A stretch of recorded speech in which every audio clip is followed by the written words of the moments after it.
My name is Steve Davidson from the School of Management. I serve as Assistant Dean for Strategic Initiatives and Student Learning. We've been doing assessment for 6 or 7 years now, primarily driven by our business school accreditor at ACSB. They've had a lot of mandates for assurance of learning and assessment of student learning for a number of years now. My colleague Deborah is here as well. I'm the Associate Dean for Academic Programs and Student Services at the School of Management. I'm relatively new there. I joined BU in August, but before that I spent many years at Simmons College, where we also underwent a very detailed assessment program, and what I'll do is share some of those stories to contrast to Steve's story. It's a very different college. It's much smaller, very tight faculty, limited programs, so I'll help you see the contrast and how we did things a little differently than the others. So I'll let Steve start us off. Yep. I was excited to come today as well, because it will be a nice contrast, and for many of you that have individual departments with CAS and other areas, it's a little bit different than the full multi-program level assessment. I'm very excited to have Deborah on board. The format for today is we're going to talk just briefly about program learning goals. Does everybody have program learning goals developed for programs yet? Beth and Tim are here. We're going to. Did you find it a difficult process, or fairly? Depends who you ask. So the primary topic of this discussion is going to be the indirect versus direct measurements. We'll try to make this as wide application as possible. The business school accreditor does have some parameters around what these are, but we've taken them and we're trying to apply them across both. From both of our experiences, we've seen tremendous values in both. I've seen the pendulum swing a number of ways on direct versus indirect measurements, and now we've settled in a nice middle ground. And then we'll briefly talk about matching the process to fit your resources and your needs. With two different sized colleges, we had very different approaches to how we incorporate the assessment process, how we use direct measurements. So we'll try to contrast that a little bit. We're going to, throughout the presentation, we'll throw examples up there of what we've done. Feel free to ask questions as we move along. Any questions on anything we have out there? This is an overall view of the assessment process. I know that you're familiar with this process now, so what we're really focusing on now is identifying some of these instruments throughout the assessment process. So you have your student learning goals, your competencies, whatever language you put around them. You've seen how those goals are spread across the curriculum, how they resonate with each of the courses, and now you're moving forward towards identifying some instruments and taking some measurements. With those measurements, take them back into the curriculum, and you'll incorporate in that feedback loop to continue to improve the curriculum. One thing we wanted to highlight before we went into some of the direct and indirect measurements is how you structure your program learning goals. The way we've structured them at the School of Management was we have between 4 and 7 program learning goals. They're broad learning goals that go across the degree program. But from there, then we have another sub-level of learning objectives. And the objectives are more of the measurable actions for each of the learning goals. So here's a few of our learning goals up on the screen. You can see in the middle we develop graduates' strong communication skills, and also those who view business problems through a cross-functional lens. So that's a pretty broad statement. So when we moved forward with the assessment process on how we were going to take some measurements of that, we had to go down to another level. So one of the general measurements is students with strong communication skills. So in thinking about that with our faculty, we broke that down into 2 areas, focusing on written communication and then oral presentations. And this gives us one level closer to what the direct measurement is. So when you're looking at your program learning goals, that's often the first. When you create the broad learning goals, as you start to map them to specific measurements, you'll notice this tension between being broad for the whole program and then going down to specifics. And then for Simmons, similar learning goal and communication. So for Simmons, we had almost exactly the same. Good communications is pretty much required as a learning goal by AECSB, and just out of common sense. And you're going to see as we go through this that there are some learning goals that are pretty generic. So all management schools will have something about communications. I'll have something about disciplinary knowledge, and they're highly borrowed from each other, with wordsmithing possibly to make it a little different, but they're shared learning goals, they're really generic. And then some learning goals, on the other hand, we'll show some of these in a moment, are very specific to that school and really speak to the mission or to the core competencies or to the distinction of the school. So this is one that was very generic, and like Steve said, we had something on effective communication skills, something on professional written communication skills. We also added one in visual aids.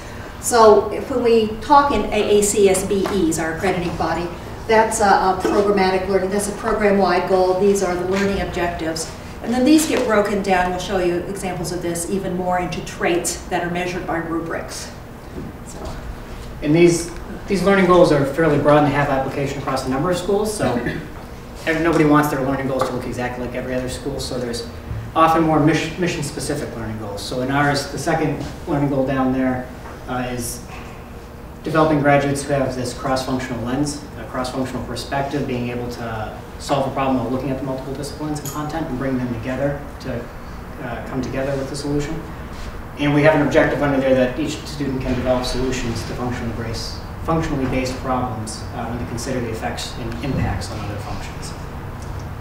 Okay, in Simmons, we had two distinct parts of our mission that we wanted to highlight. One was the focus on women and diversity.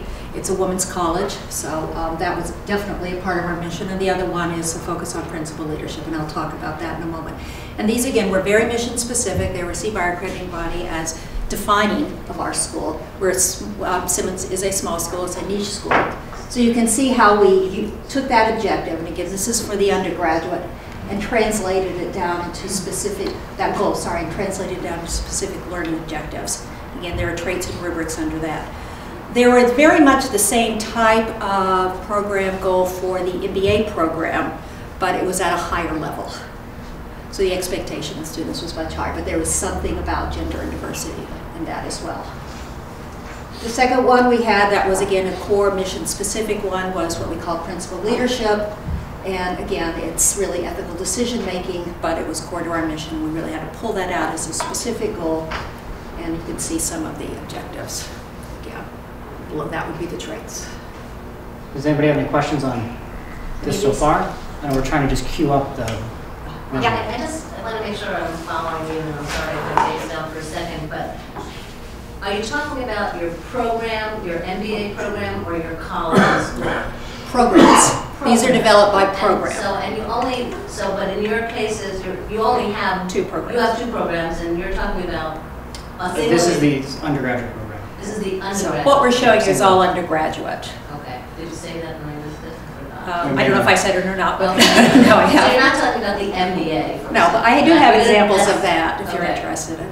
But again, some of these are very generic. So critical thinking, you want that at both your undergraduate level and at your MBA level. One of the tricks is to figure out how to distinguish those two populations. What more do you expect out of the MBA? Communication skills, you want that for both the undergraduate and the graduate. Again, how to distinguish that. And it's really based on what do you expect the students to know when they leave your program. Where do you expect them to be? Yeah. I'm a little confused about the distinction between the concept of an objective and the concept of a trait. Can you just... Well, if you look at the first, it's a very general thing. So right. We had for Simmons, and this is typical for at least business schools, they're usually between 4 and 6 big goals. Right. And that's a big goal. Yeah. Principal leadership is a big goal. Communications is a big goal. Right. So then we have to start breaking it down into what we mean. And here we mean they understand the ethical implications of managerial decision making, and they can do a good reflection, again, undergraduate, on personal and managerial or social responsibility. Under that, for each of these, there would be a set of traits that are measurable. These are not directly measurable, but we would have to, again, break that down one level further. Did that answer your question? Yeah. And again, we'll show you some examples of that.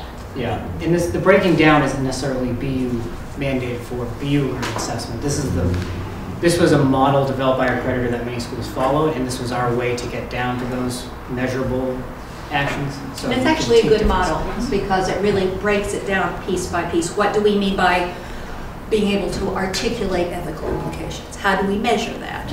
Yeah. Will this slideshow go onto the website? Why, yes, it will. I think. Kelly? Yes. Yeah. It will. So you need to write everything down. You don't need to write everything down. Okay, so measurement types, and Steve alluded to this earlier, are indirect, direct, and pre-selected. And that last word is not an official word. I don't know, we didn't know how else to say it. So for example, say you have as part of your program goal that students must be fluent in 2 languages. You can actually pre-select and meet that goal through pre-selection. So you would only admit students who are fluent in 2 languages. That's done a lot, actually. Students must, be analytical, be able to be analytically facile, for example. You partly pre-select that through test scores and prerequisites for your program. Going up one level is the direct measures. The direct measures are actual measures that you take directly from the students. They're observed. You can use them that are course embedded, and we'll give you some examples of that. We both use course embedded measures. So for example, taking a test that was done in one course and then using that not only for the course grade, but also for assessment of the bigger goal. Grades, obviously, standalone testing, and portfolios. I want to say a word about the standalone testing. There are a lot of vendor supply tests out there, especially in business, especially in management. There's a big industry over supplying benchmarking tests that are the same across all schools that buy into that. And so what are the advantages? That they've developed a test for you. They're considered common knowledge or common bodies of knowledge that any business school student should have when they graduate. And they allow you to benchmark against different schools. How are you doing on those tests? The disadvantages of those, so it sounds really easy and fun to do, but the disadvantages, it's hard to know how to incorporate those into a curriculum. If the students are given that as a prerequisite to graduation, as a graduation requirement, that's an added burden for the student. And as a result, often, these are anecdotal stories, the student doesn't take it seriously at all. I mean, I have to get through this, check, check, check, check, check. So you're not really getting a good assessment. If you incorporate it into a final or capstone course, in management it would be something like strategy, then you've got another problem because you've got a lot of material in there that's not appropriate for that course, and it's an undue burden on the professor that takes away from the course room experience. So we opted not to use the standardized tests. A lot of schools do, and I think you opted not to use them as well. Yeah, we're constantly in a barrage of new vendors that creep up every day to offer some sort of one-stop solution. Yeah, it is. And it sounds easy, and it's too easy, and there are a lot of dangers with it. The indirect measures are ones that do not come directly from the students. So it's measurements of alumni. What do you think about the program now that you're out? Graduates. Some outcome measures, placement rates are a good indirect measure of how well the school is doing against its goals. And we're going to talk about both of those and give you examples of both. Can I? Yeah. I just have a quick question on the standalone testing. Does that have to be embedded within the curriculum? Because I'm thinking about licensure exams for professionals. Would those count as that? That's a standalone test, yes. And those are, well, they may be vendor provided or not, but they are a good example of something that would be very valid because you know you have to pass those. That's a body of knowledge you have to have. I'm really, when I was talking about the problems with the other are ones that are not specific necessarily to your program. Yeah. One of my confusions is whether, I have many, but one of them is with the timing of this. So if we're looking at a lot of program learning goals, we're trying to measure what we're doing while the students are there. And then we have these indirect assessments that look at after they're gone, if you're doing alumni survey. So do those map to the same goals in your mind? Like, can you give me an example of a goal that we might be assessing via alumni? Hold on for 1 second, and I think we'll show you an example that hopefully will clarify if it doesn't. Thank you. That's right. Couldn't you also add student perception of their own learning in the indirect category? Yes. Yeah. Course evaluations are sometimes used for discipline-based program goals. I have to say our accrediting body frowns on those. For obvious reasons, I think there's a lot of controversy about how that is. But end of program exit surveys are frequently used. Yeah, we did a number of, when we first started the assessment process, there was a drive towards getting some of the low-hanging fruit and the easier ones. So pre-selection was what a lot of schools did, these 2 or 3 measures, or we do 3 admissions. We did a lot of indirect measurements with the exit surveys. We were part of an organization that benchmarked against peer institutions, so we gave the same exit survey to other to our graduating seniors as other schools did. We get anonymous data back that was able to benchmark our students' perception of how the education was compared with other schools. So there was a quick gravitation towards Indirect. So building off your question, what are some learning goals through Indirect, we can mention that. With exit surveys for students, do you have so we give exit surveys, but we have a very low participation rate. Do you actually require the students to do that? And if so, what's your technique for doing so? We're beginning to require here at the graduate level. It will start being required, I believe. At Simmons it was required. Okay, how do you require it to still keep it anonymous? Or do you not keep it anonymous? No, it's anonymous, Okay. but what it is just like one of these checks. So you return your library books, you get checked that you return your library books, and it was an electronic. So once you submitted it, it went into this database that you had done it. Okay. There are ways of doing it and Did the IT keeping it help anonymous. Sorry? Did the IT office help set it up? Yes. Okay. Yes. Historically, on the undergraduate side, we would administer the exit survey in the senior class. So we do have essentially half the students in the fall, half in the spring, and it would be in class. So the faculty offered to give us an allocation of time, and that was helpful. That got very high percentage. Historically, on the MBA side, we used some giveaways to incentivize, but it wasn't a perfect system. Okay. Is it an online exit survey then? Because you said it. I'm just trying to understand exactly how it works. Like, is it? Online at Simmons, yes. Okay. At SMG, we did paper in class, online for those where there was no final class that everybody took. Okay. All right. Thank you. So when we started to, after we developed our learning goals and we started to look towards some objectives and we wanted to see how we could measure some of this, we wanted a little bit of a reality check for us to see if the program goals felt right. So even though the faculty had reviewed them, we wanted to go back and get an additional measure. So we focused first on an indirect measurement, and what we wanted to do was see if the learning goals resonated with our program graduates. We say in our learning goals that we are imparting them with this knowledge. Does that resonate with them? Does it feel like the program? We also want to know if there are existing strengths or weaknesses that students really saw that we weren't capturing anywhere in our learning goals, just to see if there's something we were missing. And also get an initial understanding of their performance. So we developed a survey with two primary goals: to inform the faculty about how our young alumni perceived their preparation from their degree, and then to provide an initial indirect assessment. So the survey was sent out to about 3,000 alumni, recent grads. We focused on a 2 or 3 year snapshot. We got about 550 responses back, which we thought was pretty decent. We had both open-ended questions and prescribed questions. So I should say Simmons, we did pretty much exactly the same thing. Ditto. this we did 5 or 6 years ago, right at the beginning of the assessment process. And it was tremendously helpful. Even though it didn't count as a direct measurement in our accreditor's eyes, it was very valuable. So we had open-ended questions on the program's strengths and weaknesses. We got a lot of feedback on particular areas that we hadn't mentioned in any learning goals. Some Excel skills were creeping up as things they particularly wanted that they weren't getting in the program. And then we had some questions that we listed that were matched to our learning goals. So this question that you can see here is, we gave them a comparison point. So the question was in comparison to my professional peers who did not attend Boston University School of Management. The education I received at SMG prepared me to effectively, and we listed all of these areas, communicate my ideas in writing, analyze business problems, deliver an effective presentation. All of these were mapped back to our learning goals, so we could get a sense from our recent alumni that whether they perceive to be doing well on these goals. The measurements, this is just one sample of data that we got back, but the information here, lower is better, so you want to be on this side of the chart. But the bottom ones were clearly areas that our alumni were not seeing the value from the education that we were delivering. There were content areas that, in particular, they were not feeling that they were being covered appropriately. So the bottom one is considering relevant legal risks. Above that is the use of technology. And above that is considering relevant ethical issues. This was supported by the open-ended questions that were in there and a few other questions that were throughout the survey. So ethics really came up as a big theme in this.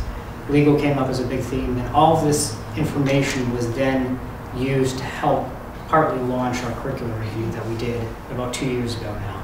So all the bottom half areas were of particular focus and emphasis during the curricular review. So now we have an ethics course that's part of the foundational experience. They take it right when they get in. We're having ethical frameworks that are delivered throughout the curriculum. There's more of a focus on the use of technology, and this really helped to launch some further conversations. We found also extremely interesting data, information when we ran our alumni survey. We sent it out to alumni that had been out 3 years, and also incorporated the questions on a regular alumni survey, 6-month out alumni that goes out every year. And Simmons has kept those core questions in the Simmons alumni survey that again goes out every year. So there's good benchmarking there. What we found, in a totally different population of course, were issues with analytical skills and especially with finance. Question? So in terms of allocating resources to curriculum design, did you have an a priori threshold, like 2.4, is that good or bad? I mean, I know you're comparing it to the low ones, but you know, if it's a 5-point scale and everything's under 2.5, and that's good, go home, right? So how do you decide? I mean, I know we're supposed to tweak and always push the envelope, but at some point it's diminishing returns to be a little bit better, but we should take in terms of resources and factoring all that. So how do you get at that? I think with our accrediting body, certainly they look at how you're continuously improving over time. So anything that would be over here would be seen as problematic, and we'd be expected to look at it. And what happened at Simmons, and I'll let Steve speak to what happened at S&G, is that the things that were seen as less achieved, less achieved, we saw them moving, and we saw some of the other things popping out.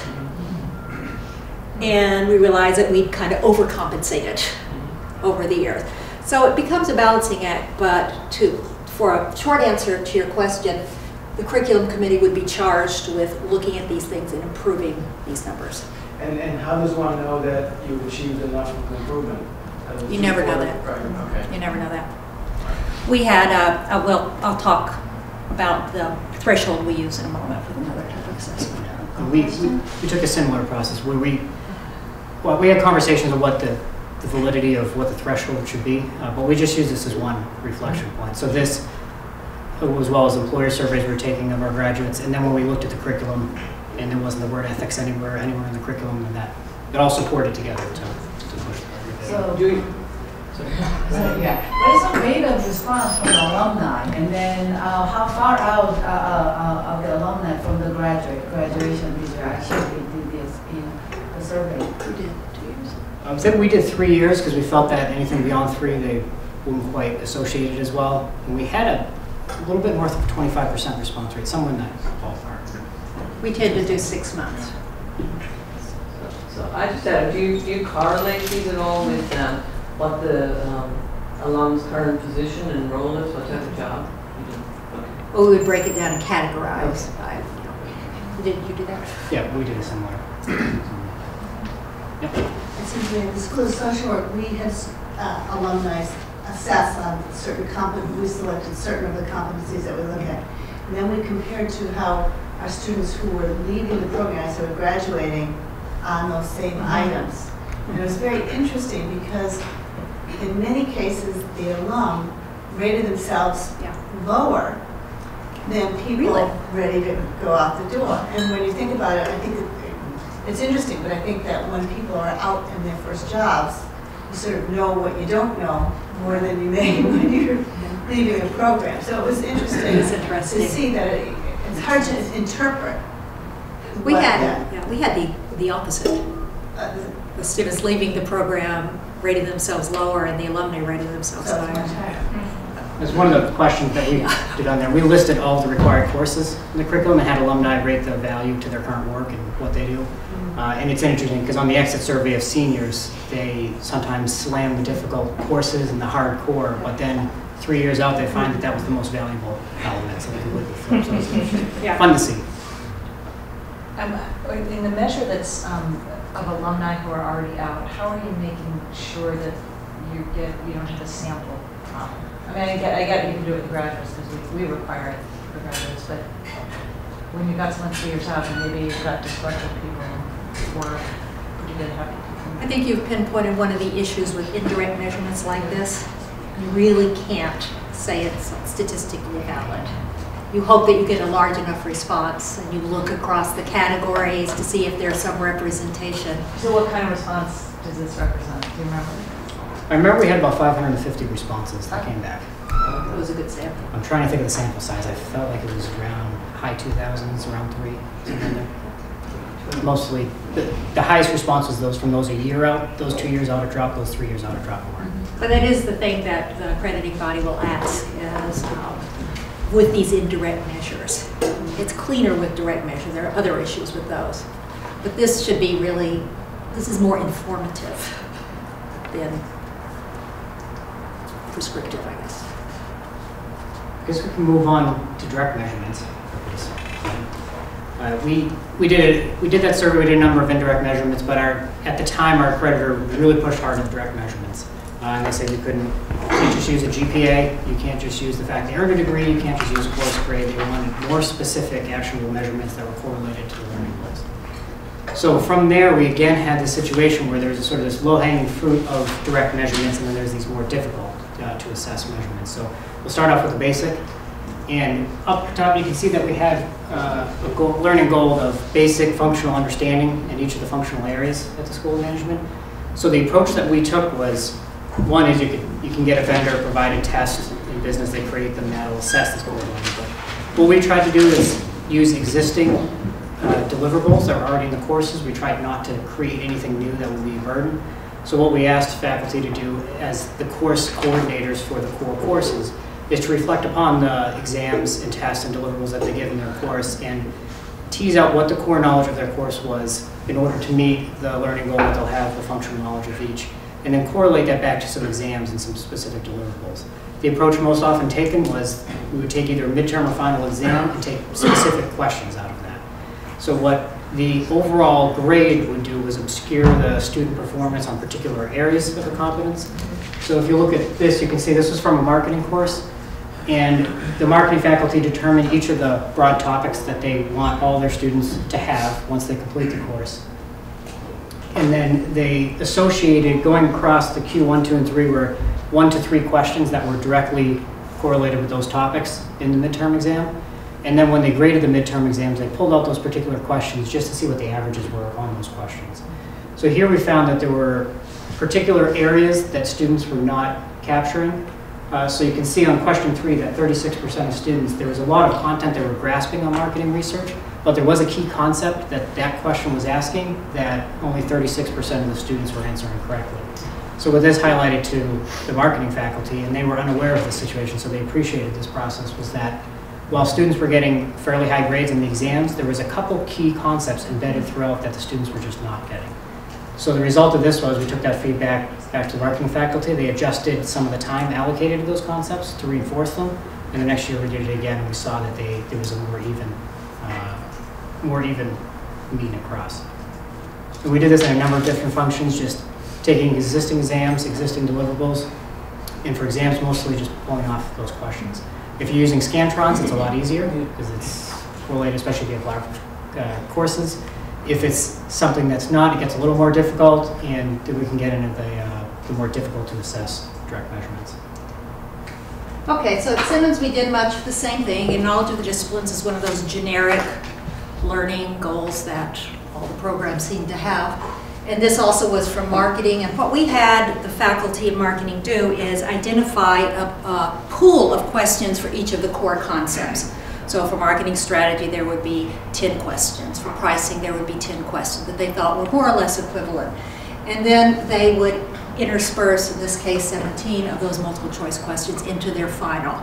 So they would vary a little bit from year to year. Very small school, there's a lot of discussion that goes back between classes, and that was one way to keep people from knowing what was going to be on the test. These 4 to 23%, and here, this gets to your benchmark. Anything below 80%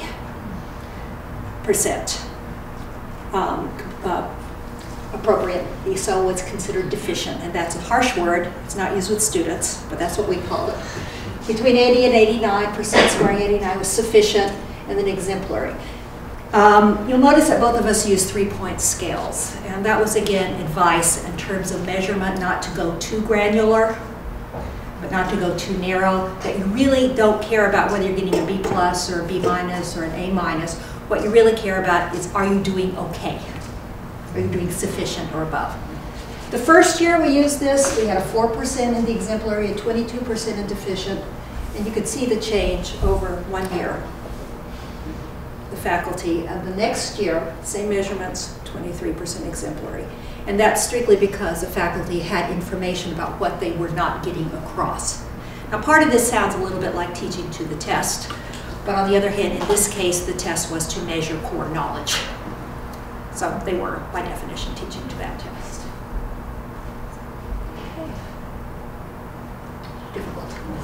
We'll move on to the more difficult measurements. When we first started doing assessment, I would say that we did a good job of putting off the more difficult measurements for a year or two, just to get the more easily attainable direct measurements. But as we really started getting into critical analytical thinking, we need to take that next step.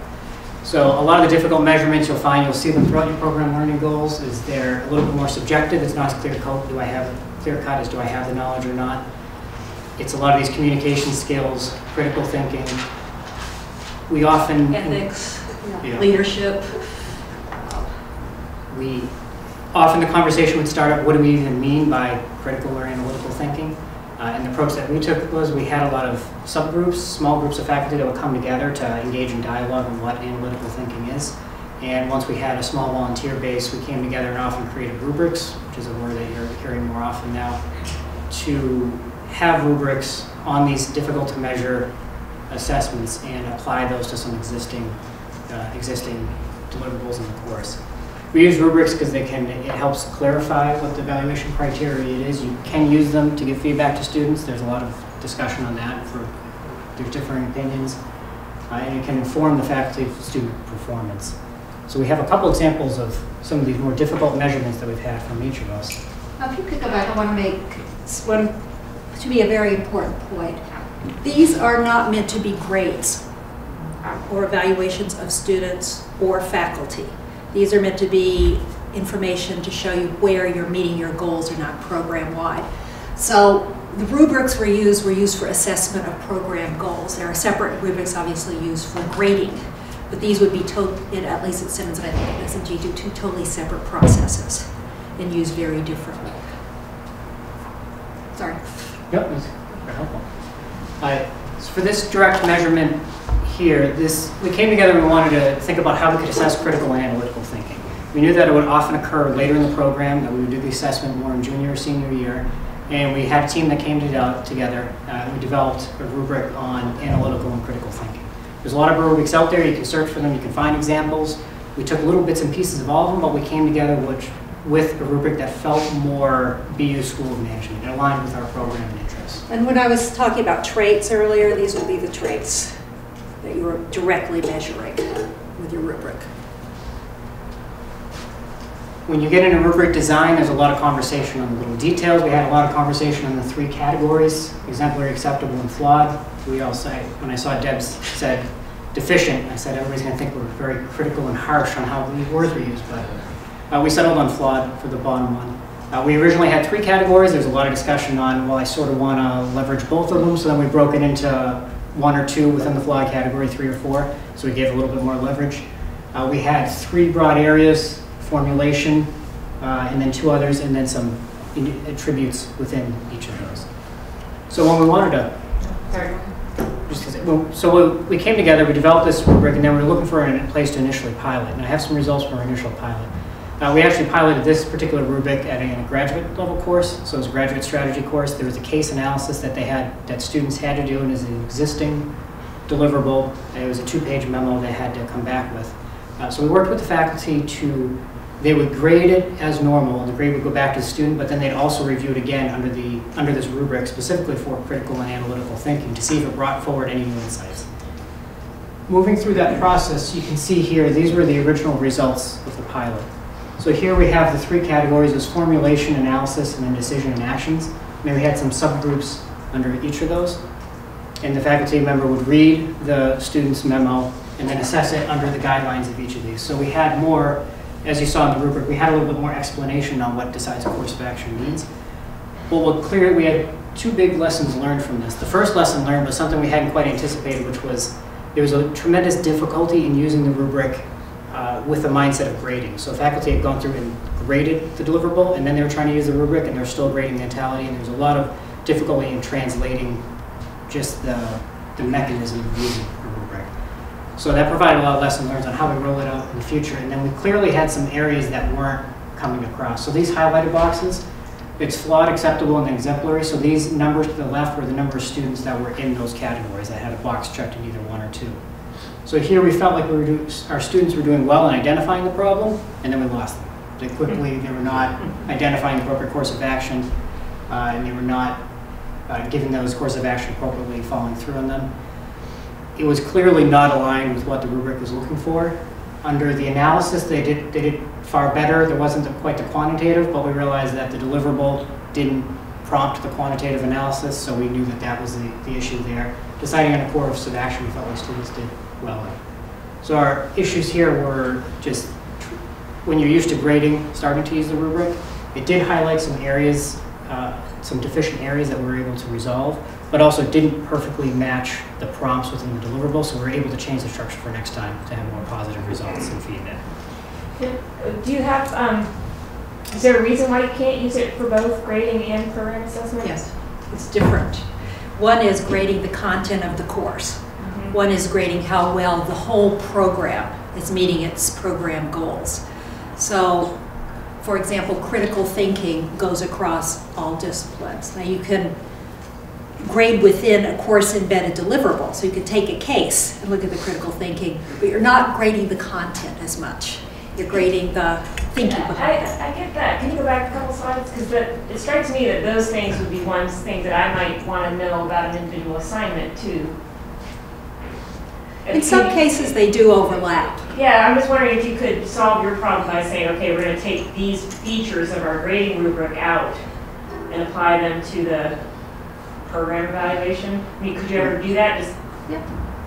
Yeah, I think it's important just to consider how your own program is in your own, relative to your own program levels. I've seen some that come very close. I know in our case, often we didn't blend the two because the grading rubrics became far more granular than we wanted. Yeah. It was talking about the awarding of X number of points if you presented and made eye contact, X number of points for using appropriate voice, X. So that's, I see. We had some rubrics that were grading rubrics, and our presentation rubric actually did that. And the other issue with conflating them, even though sometimes they're highly correlated, is that the faculty then feel that they are being judged. I see. Yep. And if you can remove it from that you are teaching appropriately versus the program is fulfilling its objectives or not, it's, I mean, they would have they would have a reason to be generous of this. Of course. Yeah. So I'm curious whether your accrediting agency likes to see this level of specificity because, you know, I've been attending these meetings and I have to say, until I've seen this, I haven't felt that we were being asked for quite this level of specificity. And you may not by whoever accredits you or the university. Yeah, we're barely asked. We're not asked for learning outcomes at all in law, which is weird, but they're going to soon. But nothing that would, I mean, I can see the value of this to figuring out the critical thinking point, but I mean, we require critical thinking, we believe we do it, and we're not doing this. And I haven't understood our task this year as creating that instrument. And I don't know, so I'm curious if other people feel like they've understood their task to be quite this specific. To answer your question, yes, our accrediting body does want to see this level of detail. I think this is farther along in the process. So I think you were early. Yeah, and so I can maybe address that question about the task for the year as far as the university-wide process is concerned. Mostly what people are being asked to do is to figure out what evidence they want to gather and what is the process by which they are going to evaluate that. But you're going to also start, I mean, in the process of doing that, you're going to start asking these questions about, well, okay, so we're going to have maybe not our faculty evaluated, but maybe we're going to have a curriculum committee in the college or in the department evaluate these exams that we're pulling, and we're taking a look at X questions because we think they speak to our learning outcomes. But pretty soon you're going to start addressing these issues. Because when you get down to saying, okay, well, we're going to look at these, but what are we going to how we're going to think about them. I think you're going to start getting down into sort of unpeeling some of this. So this is in your future if it's not in your present. And it does, actually, believe it or not, it does make the process a lot more straightforward. It takes a lot of the subjectivity out of the grader or the assessor. I think we recently had a site review with our accreditor, and all this information was on file, was provided to them. They never got down to this level of asking questions on it. I think that what they really focus on are the bookends of what are your program learning goals, and then how did you influence your curriculum or make any changes in that feedback loop. And if they sense that you're not making changes or incorporating information, they start to dig down. Then they dig down. And if they see none of this there, they start questioning why, how are you assessing? So this is just a natural. Have your program learning goals been pretty static from the beginning? Or have you maybe taken one and broken it into two, or questioned the relevancy of one? We reviewed ours about every 5 years, and they were pretty static. We might have changed the wording a little bit. And towards the end, you'll see as we start using them, sometimes you realize, do I really mean I want to measure that? Is that my real goal? Yeah. And so it is a looped process, a continual loop. But they shouldn't, according to our accrediting body, and I think truly, they shouldn't vary a lot unless you're introducing a totally new direction to your program. They're core pieces of your program. I think we've worked, ours has remained fairly consistent. We've changed the objectives under the goals a bit. So it's, while critical thinking stays up there as a goal, we've changed around the margins of how we assess that or how we express Or it. you might change a trait to see if I really want to measure that or measure this. Okay, so this is an example also from analytical thinking. We called it analytical problem solving. And I just put this up there so you could see the learning goal. And sorry, I didn't put the learning goal up there, but it was our students can engage in analytical problem solving effectively. So it's a generic goal, but it's a difficult one to measure. You see the objectives, they use analytical skills, they generate alternatives, they make recommendations. In each of those, we broke down into a piece. And a case analysis from the undergraduate basic marketing course was used to assess that. And we used 1, 2, 3.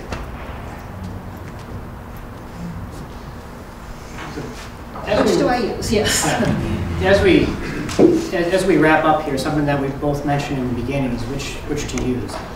I know with our own process, which is primarily driven by accreditor, but I think it has resonance across a lot of the programs, is you start with areas that you know you can assess and you try to grab information. A lot of times that starts with indirect measurements. There's a number of ways to do that with surveys, focus groups, other areas, outcomes placement. And then there's been a shift towards more direct assessments.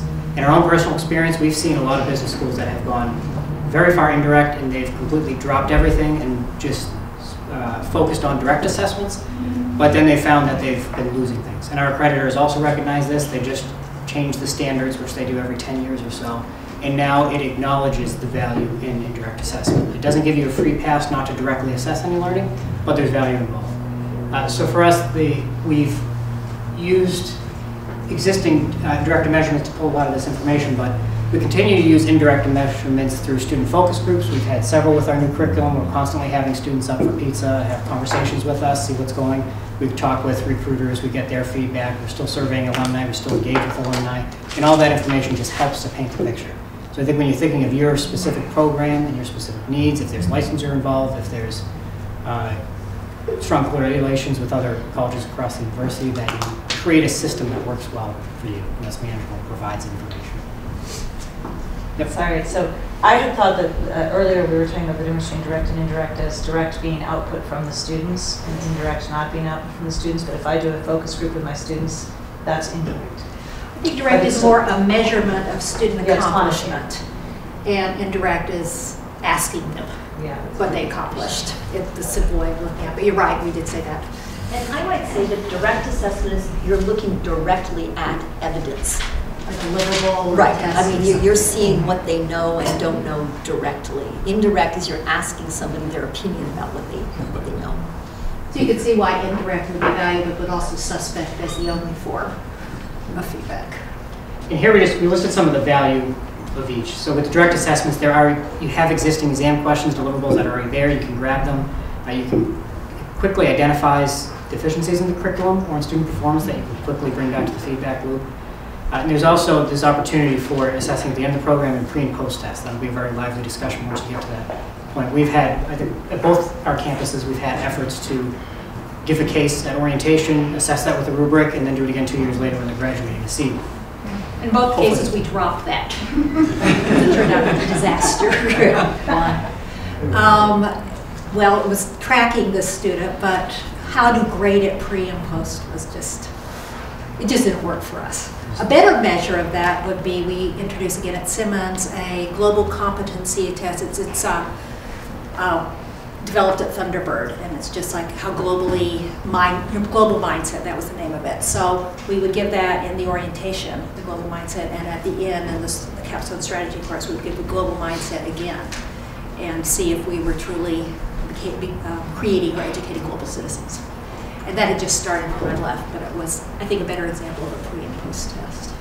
The tracking over time is interesting. We had an effort where our students are, teaming is a big part of the curriculum. So we have initiatives in a software program that is used in most all of the classes where they're assessing their team members and they're giving peer feedback and they're assessing their team members' skills. And because that data is captured, we actually have by individual over the course of the 4 years of the program. So we're able to see how they change and whether their peers rate them as better team members later in the program. And that's provided interesting insights. And also would be incredibly valuable to the students, I think, to say, this is what they were saying about you in year one, this is what they're saying about you in year four, you've really grown. So Rick? Has anybody done this or thought about this, sharing these goals with students before or while they're in the program? Like, yes. We're going to teach you critical thinking, and these are, how are you going to learn it? And does that impact, does that improve their outcome? At Simmons, and I think this again is driven by accreditation. The goals are on the website, the goals are in the student manuals that the students get when they enter. The goals are on every single syllabus. And in our case, every single syllabus would have which goals would have linkages of specific course learning objectives to the overall program goals. Because I'm thinking, you think about critical thinking, and then you say, well, it'd be nice to be specific. Often for undergraduates, if they don't see how one relates to the other, like this is one course, this is another course, and they don't see the connection. Well, it was really valuable because of the first day of class, the instructor could say, now, this is why you're learning this. Yeah. This is what we want out of you at the end of your time here, and this is why you're learning this. This is why we're asking you to do these deliverables because they link directly to what we think you ought to learn in the program. Yeah, I think that would be. Our accrediting agency calls them outcomes. Is that synonymous with goals in your mind? Yes. Yeah. The language is really. I know. It'd be nice if they had. We have two accrediting bodies, and one of them referred to them as competencies, the others as learning goals. And it was quite a process to translate between the two of them. Yes. Our competencies are knowledge, skills. Yeah. So it's really different. So just to wrap up. Processes that we used. Yeah, just to wrap up, I think that a big part of the assessment process is not one size fits all, so really think about the program. The process that we've taken have been different. At school management, we have 149 full-time faculty, 100 plus part-time faculty, a number of programs, and roughly 3,600 students. So for us, we carefully approached the assessment process. Our goal was to make it minimally invasive on individual faculty members and courses, but we also need their buy-in and engagement. So we decided not to create any separate assessment structures. A lot of schools created assessment committees that assessed and gave program feedback, but he also had this program committee that essentially did the same thing, but just didn't use the assessment language. So here we just targeted outreach when we started to build the assessment program. We spoke with individual faculty. We knew some that had an interest in critical thinking or other areas. We engaged them on rubric development, and over time it did spread throughout the faculty. So our information is collected, captured, and driven through our program development committees, which have always existed, and they're the owners of the degree programs. They approve the curriculum before it goes to the full faculty, and that's where the assessment information goes back through.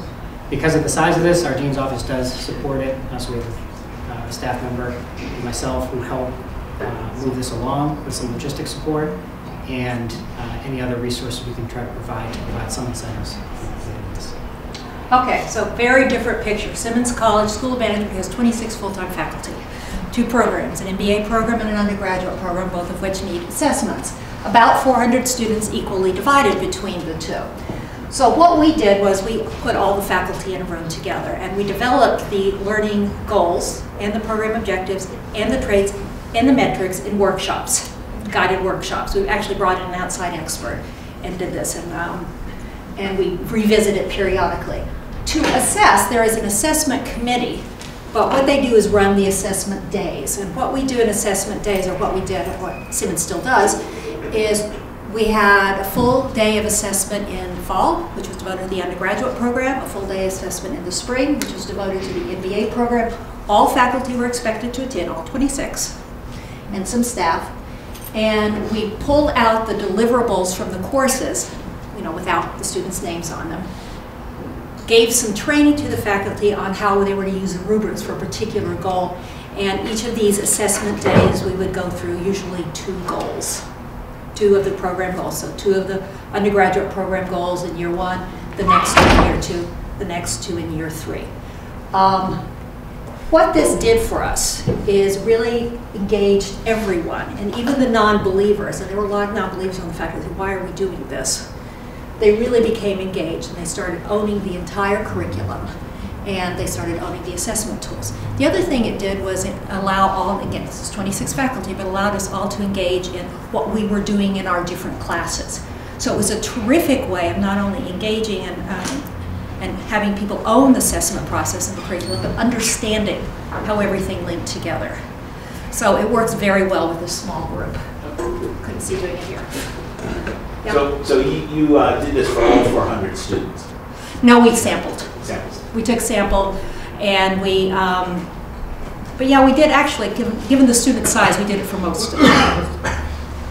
And so I might be reading 3 papers, somebody else would be reading a different 3 paper.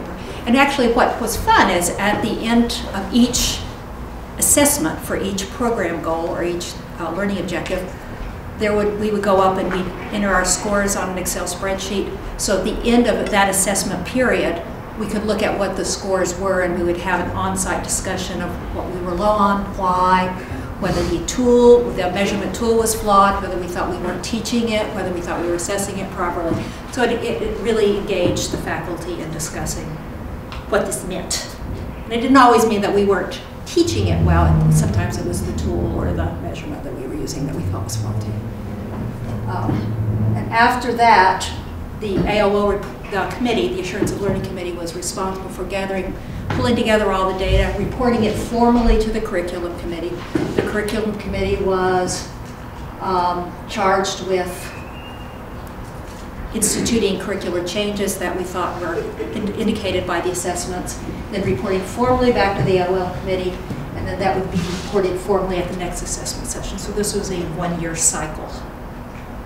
And again, the reports were quite formal. At Simmons 2, there is a director of assessment at the university level that requires formal reporting every year from each of the departments as well. So those serve that purpose too. Okay, so the lessons, it's really important, and we've talked about this a little bit, to understand you're not assessing a faculty member, you're not assessing a student, you are assessing the program, and how the program works together. And it's hard for faculty sometimes to get around this because they feel very on the spot. If my marketing assessments come in lower than I'd like, and I'm a marketing faculty member, I can get quite defensive. So you really have to keep pulling it away from, it's not you, it's program responsibility, it's program-wide. The validity and sampling, I think we've talked this, can be imperfect. It has to pass the does it look right test. And that's one reason why the indirect and direct together are so good. Are they telling the same story? Or are you getting some weird story over here that may be a sampling issue or a validity of the measurement issue? We talk about pre and post tests, teaching through the test. Rubrics. Again, grading versus assessing. Do you distribute them to the students or not? I think that's a highly controversial topic. Yep. Because again, you're trying to look across the program, not for specific pieces of information. And this is really important in our accrediting body. You have to close the loop. You have to show how you're using the assessments in curricular design, making curricular changes. And that's the thing that our accrediting body looks most closely at. No, exactly. Deb said in that last note there, I'm carefully considering the addition of new assessment structures. That's just a reminder to try to be as inclusive as you can with assessment. I know from both our experiences, we found the more extras you add, the more it becomes disconnected from the curriculum and takes a step back. So keeping it as close to the curriculum as possible, and those individuals that already have ownership of the curriculum is helpful. And use other schools, with your colleagues in other schools, because a lot of them have done this. And there's no reason to reinvent the wheel if you have a generic type of learning goal. Questions? Any general questions? Yep. I just had one question. In your experience, is there any evidence that these goals, and I'm very much in favor of evaluation, but these goals, these goal-oriented evaluations in any way limit sort of branching out, say within a program, to try something really new, that people feel they have to sort of all the time keep it within this sort of framework? Yes, I think that is a danger. So your goals have to be well thought out. And I'll let Steve speak to this, but yes, I could see that somebody might want to try an innovative new point of knowledge or area. But if you couldn't, again, at Simmons, if you recall, I said each syllabus has to show how every deliverable and every course objective is tied to a program. So yes, that can happen. I think in our case, it was dispersed enough that it wasn't a strong concern. So when we were assessing critical thinking, we did that in a strategy course, but there wasn't an expectation that that strategy course would assess critical thinking forever and every semester. So once we did something once, it didn't necessarily, that faculty member didn't necessarily have to assess it again. So I don't think they felt constrained that whatever they would do would impact the learning goals. So we've always framed it to not restrict anything that faculty have done in the classroom, in that the program goals can change and adapt to that, particularly if you're reviewing the mission and sort of the emphasis and strategic emphasis of your programs and schools. It's time to reflect upon it. Thank you for coming out. Thank you very much. Thank you.